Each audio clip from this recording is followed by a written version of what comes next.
దేవుడు దయాళుడు. ఆయన మనుషులను కోపంతో వెంటనే వదిలివేయడు.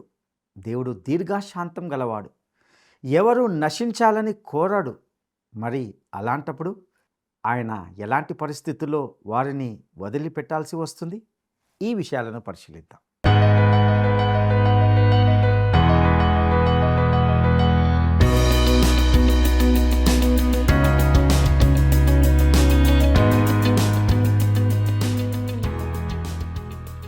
ప్రియమైన మిత్రులారా, వర్డ్ రిసౌండ్స్ టుడే పరిచర్య ద్వారా మిమ్మల్ని అందరినీ నేటి ఈ ప్రేమధార కార్యక్రమానికి స్వాగతం పలుకుచున్నాం. మీరందరూ దినదినము దేవునిలో ఎదుగుతూ దేవుని పరిచర్యకు మరియు ఇతరులకు ఆశీర్వాదకరంగా ఉన్నారని తలుస్తున్నాం. గత కొన్ని రోజులుగా మనము యెహెజ్కేలు గ్రంథ అధ్యయనాల ద్వారా లోతైన ఆధ్యాత్మిక సత్యాలను నేర్చుకుంటున్నాం. నేటి ఈ కార్యక్రమంలో షెకీనా మహిమ దేవుని ఆలయం నుండి బయలుదేరడానికి సిద్ధమైన విషయాలను గురించి తెలుసుకుంటాం. ఇక కార్యక్రమాన్ని వీక్షిద్దామా?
మహోన్నతుడును రక్షకుడైన యేసుక్రీస్తు అతి శ్రేష్టమైన నామంలో ప్రేమధార కార్యక్రమాలను క్రమంగా వీక్షిస్తున్న ప్రతి ఒక్కరికి శుభములు తెలియజేస్తున్నాం. ప్రస్తుతము మనము ధ్యానిస్తున్న యెహెజ్కేలు గ్రంథ ధ్యానాల ద్వారా అనేక లోతైన సత్యాలను నేర్చుకొని ఉంటున్నారని భావిస్తున్నాం. నేటి మన ఈ పాఠంలో యెహెజ్కేలు గ్రంథము 9, 10 అధ్యాయాలను ధ్యానించుకోబోతున్నాం. ముందుగా యెహెజ్కేలు గ్రంథము 9వ అధ్యాయంలో షెకీనా మహిమ యెరూషలేములోని దేవాలయం నుండి వెళ్ళడానికి సిద్ధమవుతుందని గమనిస్తాం.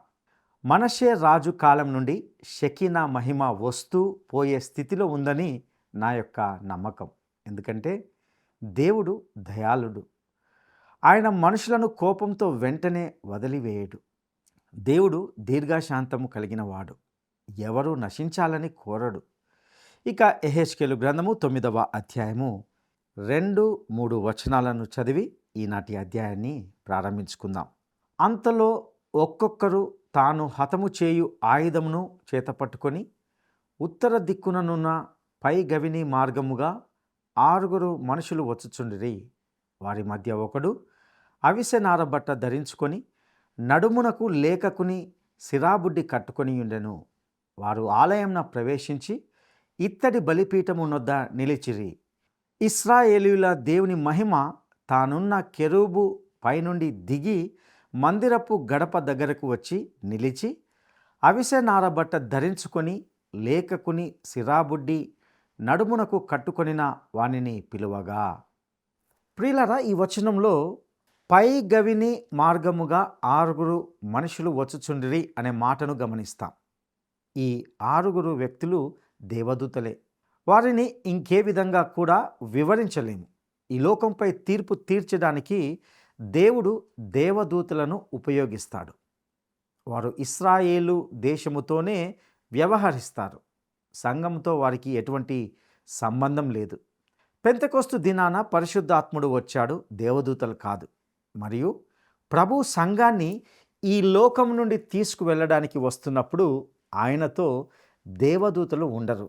అయితే ఆయన ఈ భూమిపై తన రాజ్యాన్ని స్థాపించడానికి వచ్చినప్పుడు మాత్రము ఆయన తన దేవదూతలను పంపుతాడు.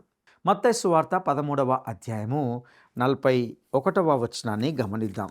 మనుష్య కుమారుడు తన దూతలను పంపును, వారాయన రాజ్యముల నుండి ఆటంకములగు సకలమైన వాటిని దుర్నీతి పరులను సమకూర్చి అగ్నిగుండములో పడవేయుదురు. అలాగే మత్తయి సువార్త 16వ అధ్యాయము 27వ వచనంలో కూడా చూస్తాం. మనుష్య కుమారుడు తన తండ్రి మహిమ గలవాడై తన దూతలతో కూడా రాబోవుచున్నాడు. అప్పుడు ఆయన ఎవని క్రియల చొప్పున వానికి ఫలమిచ్చును. ఇక చివరిగా పౌలు తెసలోనికైలకు రాసిన 2వ పత్రిక 1వ అధ్యాయము 6-7 వచనాల్లో కూడా మనము గమనిస్తాం. ప్రభు అయిన యేసు తన ప్రభావమును కనపరచు దూతలతో కూడా పరలోకము నుండి అగ్ని జ్వాలలో ప్రత్యక్షమై దేవుని ఎరగని వారికిని మన ప్రభువైన యేసు సువార్తకు లోబడని వారికిని ప్రతిదండన చేయునప్పుడు అని చూస్తాం. ప్రియులారా, ప్రకటన గ్రంథములోని 3వ అధ్యాయం తర్వాత అనగా అంతవరకు తరచుగా ప్రస్తావించబడిన సంఘమును గురించి ఆ తర్వాత ఎక్కడా ప్రస్తావించబడినట్లుగా మనం చూడం. ఎందుకు అని మనం ఆలోచిస్తే సంఘము అప్పటికే ఈ భూమి నుండి తీసుకువెళ్ళబడింది మరియు భూమిపై తీర్పు అమలుపరచబడడానికి దేవదూతలు బాధ్యత తీసుకుంటారు. మనము గమనించిన ఎహెచ్కేలు గ్రంథము 9వ అధ్యాయము 3వ వచనంలోనే ఇశ్రాయేలీయుల దేవుని మహిమ తానున్న కెరూబు పైనుండి దిగి అనే మాటను చూస్తాం. అంటే అది పరిశుద్ధ స్థలము నుండి పైకి వెళ్ళింది అని అర్థం. కెరూబులు కరుణాపీఠం పైన ఉండేవి. ఇది మహిమ ఉండే స్థానం, కానీ ఇప్పుడు అది పైకి వెళ్తుంది. ఈ మహిమ దేవుని సన్నిధిని సూచించేది. ఇప్పుడు అది దేవాలయం నుండి వెళ్ళిపోతుంది. ఇక ఎహెచ్కేలు గ్రంథము 9వ అధ్యాయము 4వ వచనాన్ని గమనిద్దాం. యెహోవా యెరూషలేమును ఆ పట్టణంలో ప్రవేశించి చుట్టూ తిరిగి దానిలో జరిగిన హేయ కృత్యములను గూర్చి మూల్గులిడుచు ప్రలాపించుచున్న వారి లాలాటముల గుర్తు వేయమని వారికి ఆజ్ఞాపించి. ప్రియులారా, దేవుడు ఇలా అన్నాడు, ఈ అసహ్యకార్యమైన పనులను కోరుకునే మరియు వాటిని వెంబడించే వారికి గుర్తులు వేయుము, నేను వారిని శిక్షించబోతున్నాను. కానీ ఈ సిరాబుడ్డి ధరించిన వ్యక్తి హేయ కృత్యములను గూర్చి మూలుగులిడుచు ప్రలాపించుచున్న వారిని గుర్తించాడు. వీరే ఆ పట్టణంలో దేవుడు రక్షించబోయే శేషభాగం. ఇక ఎహెచ్కేలు గ్రంథము 9వ అధ్యాయము 9వ వచనాన్ని గమనిద్దాం. ఆయన నాకీలాగు సెలవిచ్చెను, ఇశ్రాయేలు వారి యొక్కయు యూదా వారి యొక్కయు దోషము బహు ఘోరంగా ఉన్నది. వారు యెహోవా దేశమును విసర్జించెననియు ఆయన మమ్మును కానదనియు ననుకొని దేశమును హత్యతోనూ పట్టణమును తిరుగుబాటుతోనూ నింపియున్నారు. ప్రియులారా, ఇది ఎలా ఉందంటే ప్రజలు బహుశా దేవుడు గ్రుడ్డివాడు మరియు ఆయన భూమిని చూడలేడని అనుకుంటున్నారేమో. ఇది నేటి కాలంలో దేవుడు చనిపోయాడు అని చెప్పేవారి వాదనలాగానే ఉంది. దేవుడు లేడని, భూమిపై ఏమి జరుగుతుందో దేవునికి తెలియదని చెప్పడం సులభం కావచ్చు. కానీ మీరు నిజంగా ఆలోచించినప్పుడు ఇది పూర్తిగా అసంబద్ధమైనదిగా ఉంటున్నది. నా ప్రియ స్నేహితుడా, మీరు దేవుణ్ణి ఎప్పుడూ చూడలేదని, ఆయన ఉనికికి ఏ సాక్ష్యం కూడా లేదనడం ఆయన లేడు అనే విషయాన్ని నిరూపించదు. వాస్తవానికి నేను ఎప్పుడు జపాన్లోని టోక్యోకు వెళ్ళలేదు, కానీ అక్కడ టోక్యో అనే ఒక గొప్ప నగరం ఉందని నేను నమ్ముతున్నాను. నేను అక్కడికి వెళ్ళనంత మాత్రాన అది లేదని చెప్పడానికి వీల్లేదు. కానీ అది ఉందనే వాస్తవం మాత్రం మారదు. అదేవిధంగా ఒక వ్యక్తికి దేవునితో సన్నిహిత సంబంధం లేకపోవడాన్ని బట్టి దేవుడు లేడు అనడం అర్థం లేని విషయం. ఇశ్రాయేలు ప్రజలు దేవుడు భూమిని మర్చిపోయాడు అని చెప్పడానికి ప్రయత్నించారు. ఎందుకంటే వారే దేవుణ్ణి మర్చిపోయారు కాబట్టి. ఇక యెహెజ్కేలు గ్రంథము 9వ అధ్యాయము 10వ వచనాన్ని గమనిద్దాం. కాబట్టి కటాక్షముంచకయు కనికరము చూపకయు నేను వారి ప్రవర్తన ఫలమును వారు అనుభవింపజేసెదను. నెబుకద్నెజరు చేత యెరూషలేము నాశనమై దేవాలయము అగ్ని చేత దహించబడడం అనే ఈ ఘటనలు ఎంతో భయంకరమైనవి. దేవుడు ఎందుకు ఇలా చేశాడు? ఆయన స్పష్టంగా చెప్పాడు, వారి ప్రవర్తన ఫలమును వారు అనుభవింపచేసేదను. ప్రియులారా, దేవుడే ఈ ప్రపంచాన్ని నడిపిస్తున్నాడు. నా ప్రియ స్నేహితులారా, మీరు ఆయనకు దూరంగా ఉంటే ఇప్పుడే ఆయన వైపునకు తిరిగే బుద్ధిమంతులు అవ్వండి. ఒక సింహం నా వైపు వస్తున్నట్లు చూస్తే నేను దానిని ఎదుర్కొనే బదులు అది వెళ్ళే దిశలోనే పరిగెత్తుతూ దానికంటే ముందుగా దూరంగా పోయే ప్రయత్నం చేస్తాను. మీరు చేయాలనుకుంటే దేవుణ్ణి తిరస్కరించవచ్చు, కానీ హెచ్చరిక ఏమిటంటే ప్రభు యొక్క రథము విజయవంతంగా ముందుకు సాగుతుంది. దాని మార్గంలో నిలిచే మీకు దేవుడు దయచూపునుగాక. ఇక యెహెజ్కేలు గ్రంథము 9వ అధ్యాయము 11వ వచనాన్ని గమనిద్దాం. అప్పుడు అవిసనార బట్ట ధరించుకొని లేఖకుని సిరాబుడ్డి నడుమునకు కట్టుకొనిన వాడు వచ్చి, నీవు నాకు ఆజ్ఞాపించినట్లు నేను చేసి తిని అని మనవి చేసెను. కొందరిని శిక్షకు గుర్తించగా మరికొందరు అనగా దుఃఖించిన విశ్వాసులు రక్షణ పొందడానికి ఎంపికయ్యారు. మన దేవుడు మనుషుడు తన వైపు తిరిగితే అపారమైన కరుణ కలిగినవాడు. ఈ వాస్తవమే ఆయన తీర్పును మరింత భయానకంగా చేస్తుంది. ఇక మనము 10వ అధ్యాయంలోకి వస్తున్నాం. ఇందులో షెకీనా మహిమ పరిశుద్ధ స్థలాన్ని నింపుతుందనే విషయాన్ని గమనిస్తాం. 10వ అధ్యాయంలో యెహెజ్కేలు చూసిన ప్రభువు మహిమ విడిచిపోవడం గూర్చిన దర్శనం కొనసాగుతుంది. దేవుడు అతన్ని అతీంద్రియంగా యెరూషలేమునకు తీసుకువెళ్ళి ఈ సంఘటనలను చూపించి తర్వాత బబులోనులో చెరలో ఉన్న ఇశ్రాయేలు ప్రజలకు ఈ సందేశాన్ని తెలియజేయడానికి పంపాడు. అక్కడి అబద్ధ ప్రవక్తలు యెరూషలేములో అంతా చక్కగా ఉంది, త్వరలోనే మీరు తిరిగి వస్తారు అని మోసం చేస్తున్నారు. యెహెజ్కేలు వెళ్ళి దేవుడు ఎందుకు ఈ నగరాన్ని నాశనం చేయబోతున్నాడో, ఎందుకు ఈ తీర్పు అనుమతించబడుతుందో వారికి వివరించబోతున్నాడు. గత పాఠంలో మనము అధ్యయనం చేసిన విధంగా 8వ అధ్యాయంలో యెరూషలేములోని ప్రజల జీవితాల్లో పట్టుబడ్డ పాపాలన్నిటిని గూర్చిన సాక్ష్యాలు ఉంటున్నాయి. వాటన్నిటిని దేవుడు యెహెజ్కేలుకు స్పష్టంగా చూపించాడు. ఒకవేళ గత పాఠం అధ్యయనాలను మీరు చూసి ఉండకపోతే మాత్రము మీరు చూడాలని నేను కోరుకుంటున్నాను. ఇక దేవుడు తీర్పు తీర్చే వాస్తవాన్ని మనము గుర్తించాలి అని కోరుకుంటున్నాను. ఇది మన సజీవ దేవుని ఉనికికి ఒక సాక్ష్యం. మన పాపాల నుండి మనము తప్పించుకునే అవకాశం లేదు. మనము పాపాలను తప్పించుకోలేకపోవడమే దేవుడు ఉన్నాడనే విషయాన్ని నిరూపిస్తుంది. యెహెజ్కేలు చూసిన చక్రాల లోపల చక్రాలు ఆయన మానవ వ్యవహారాల్లో చురుకుగా శక్తివంతంగా వ్యవహరించడాన్ని సూచిస్తున్నాయి. ప్రభువు మహిమ కెరూబులకు పైన అంటే దేవాలయంలోని అతి పరిశుద్ధ స్థలమునకు కెరూబుల మధ్య ఉంది. ఇశ్రాయేలు దేశానికి మాత్రమే, మరి ఏ ఇతర దేశానికి లేని ప్రత్యేకత, నేటి సంఘానికి కూడా లేని విశేషమైన ప్రత్యేకత ఏమిటంటే కనిపించే దేవుని సన్నిధి. రోమీలకు రాసిన పత్రిక 9వ అధ్యాయంలో పౌలు ఇశ్రాయేలు జాతికి ఉన్నటువంటి 8 ప్రత్యేక గుర్తింపులను, అనుగ్రహాలను పేర్కొన్నాడు. వాటిలో ఒకటి మహిమ. ఈ ప్రజలు యెహెజ్కేలు తన మొదటి అధ్యాయ దర్శనంలో చూసిన షెకీనా మహిమను కలిగి ఉన్నారు.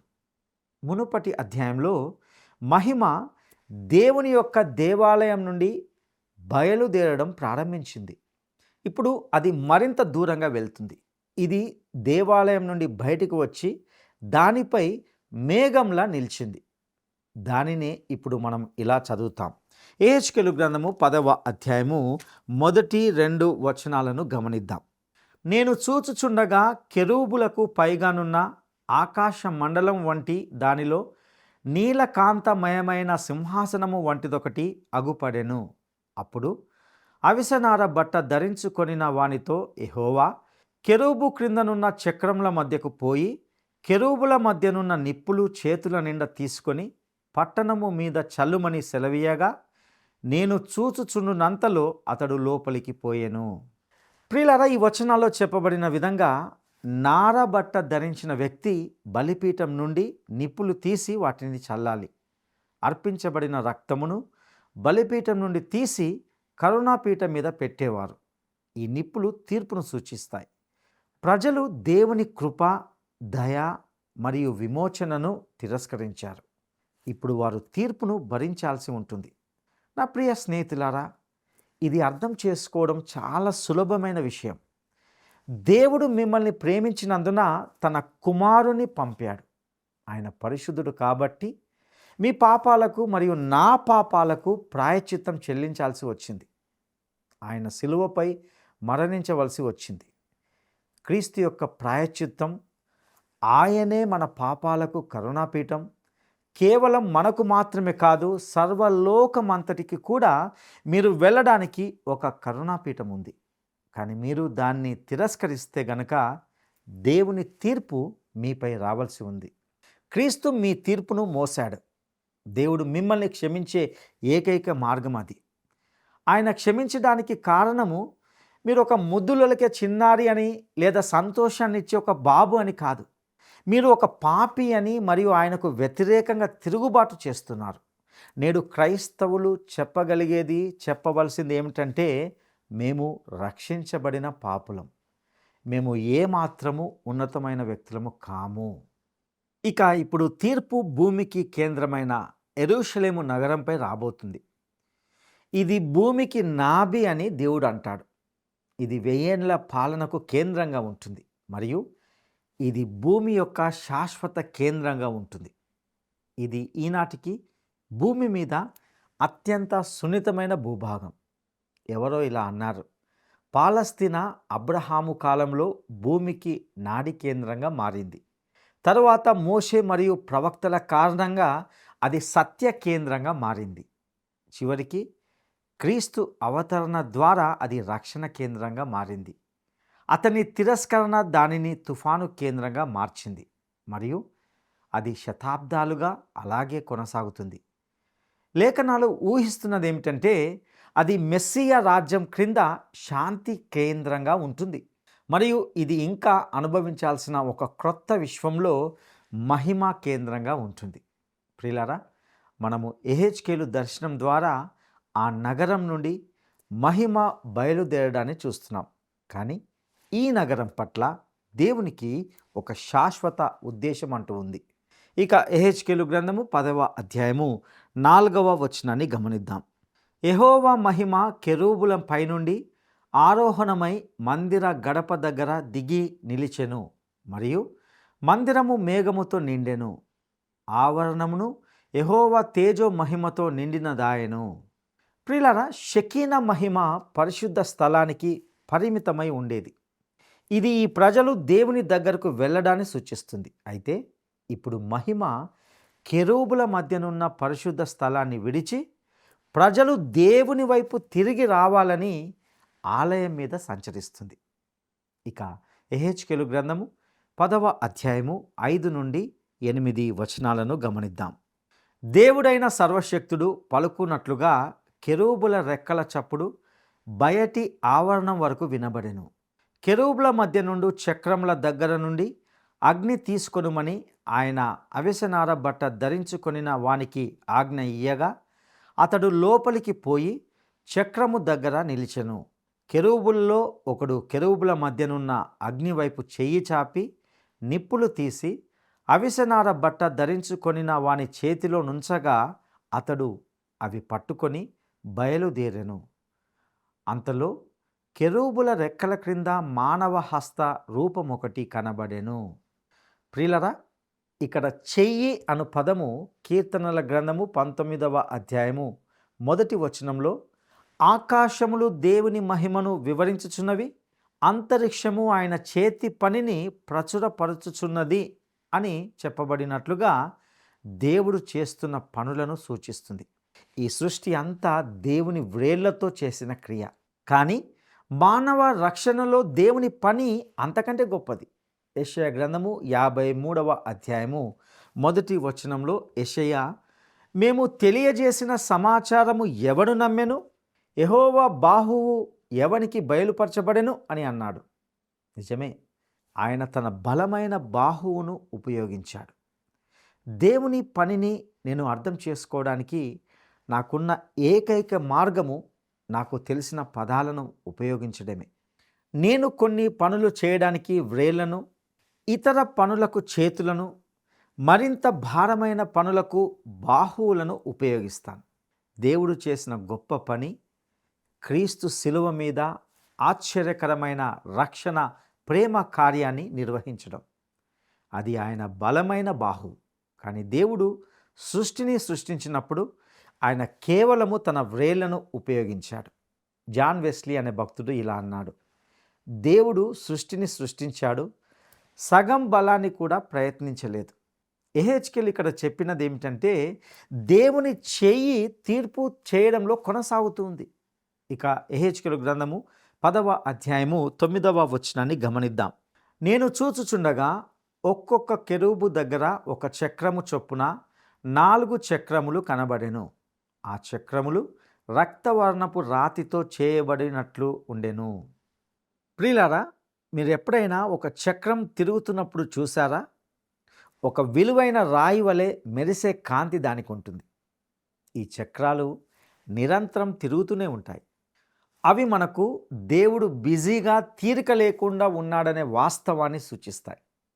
యోహాను సువార్త 5వ అధ్యాయము 17వ వచనంలో ప్రభువైన యేసు, నా తండ్రి ఇది వరకు పని చేయుచున్నాడు, నేనును చేయుచున్నాను అని చెప్పాడు. ప్రభువైన యేసు పరమునకు ఆరోహణము అయినప్పటి నుండి మన కొరకు చాలా తీరిక లేకుండా ఉన్నాడు.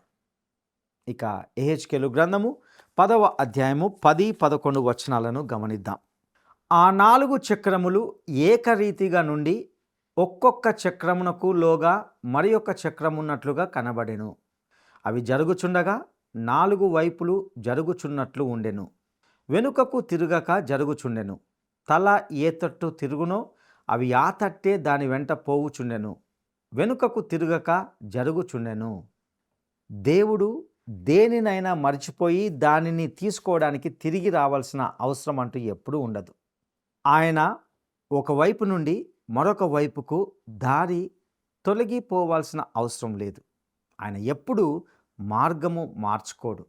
ఆయన ప్రపంచంలో తన ఉద్దేశాన్ని నెరవేర్చడానికి నేరుగా ముందుకు టీవీగా సాగిపోతున్నాడు. ఇది వాస్తవం. ఇక ఎహెచ్కేలు గ్రంథము 10వ అధ్యాయము 12 నుండి 14వ వచనం వరకు గమనిద్దాం. ఆ 4 కెరూబుల యొక్క శరీరములను, వీపులను, చేతులను, రెక్కలను ఆ చక్రముల చుట్టూను కన్నులతో నిండి ఉండెను. 4ంటికి చక్రములుండెను. నేను వినుచుండగా తిరుగుడని చక్రములకు ఆజ్ఞ ఇయ్యబడెను. కెరూబులలో ఒక్కొక్క దానికి 4 ముఖములుండెను.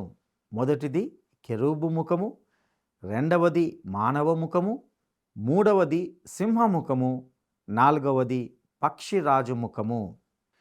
ఇది రూపకళాంకారంలో చెప్పబడింది. నేను ఈ విషయాన్ని ఎక్కువగా ఒత్తిడి చేయాలనుకోవడం లేదు. కానీ 4 సువార్తల సందేశాలు ఇక్కడ మనకు ప్రతిబింబిస్తున్నాయని నా యొక్క నమ్మకం. పక్షిరాజు ముఖము యోహాను సువార్తలోని క్రీస్తు దైవత్వాన్ని సూచిస్తుంది.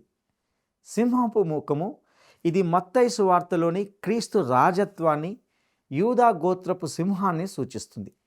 మానవ ముఖము ఇది లూకా సువార్తలోని క్రీస్తు మానవత్వాన్ని సూచిస్తుంది. కెరూబు ముఖము కొన్నిసార్లు ఎద్దు అని చెప్పబడింది. మార్కు సువార్తలో చూపబడినట్లుగా క్రీస్తులోని దాసుని స్వభావాన్ని సూచిస్తుంది.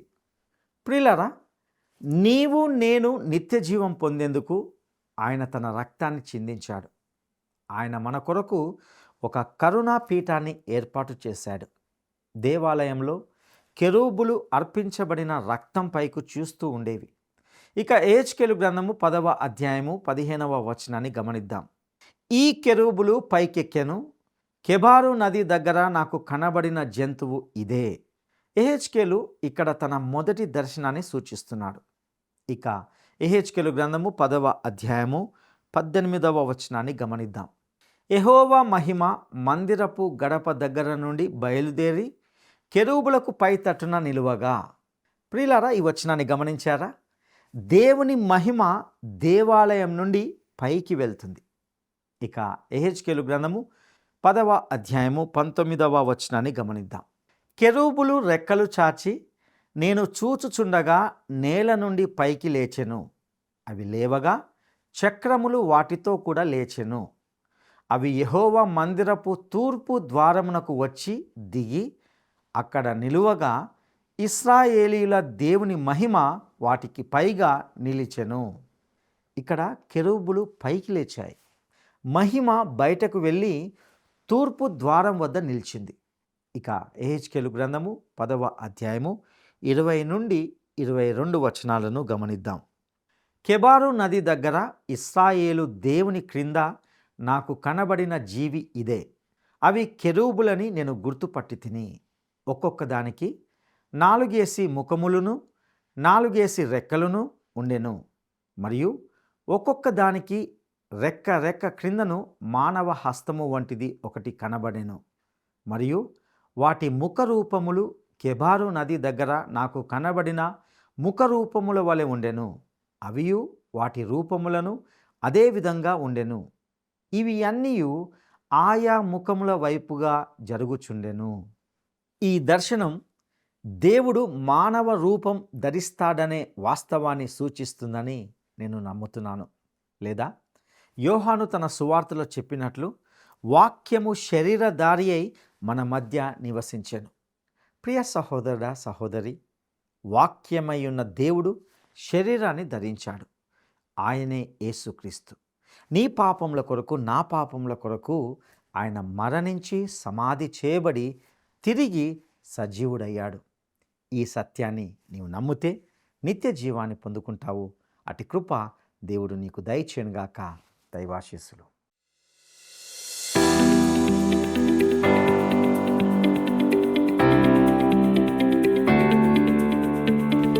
ఏ ఇతర దేశానికి గాని లేక నేటి సంఘానికి కూడా లేని విశేషమైన ప్రత్యేకత ఇశ్రాయేలు దేశానికి మాత్రమే ఉండినది.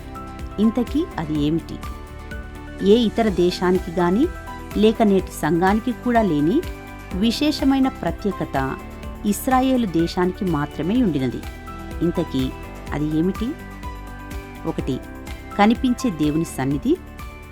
2. దేవుని వాగ్దానములు. 3. దేవుని ప్రేమ. ఈ ప్రశ్నకు సరైన జవాబును ఈ వాట్సాప్ నంబర్కు పంపండి. ఈ ఆధ్యాత్మిక సందేశాల ద్వారా దేవుడు మీతో వ్యక్తిగతంగా మాట్లాడుతున్నాడని, ఇందలి సత్యాలు మీ ఆధ్యాత్మిక జీవితాలకు దోహదకరంగా ఉన్నాయని తలస్తున్నాం. మీ అభిప్రాయాలు, సందేహాలు, ప్రార్థనా మనవులు ఈ స్క్రీన్ మీద ఉన్న ఫోన్ నంబర్ ద్వారా పంచుకుంటారు కదూ. మేము మీ కొరకు క్రమంగా ప్రార్థిస్తున్నాం. సర్వశక్తిమంతుడైన దేవుడు మీకు తోడయుండునుగాక. ఆమేన్. ఈ కార్యక్రమం మీకు నచ్చిందా? అయితే వెంటనే మిస్డ్ కాల్ ఇవ్వండి. బహుమతి పొందే విజేత మీరే కావచ్చు.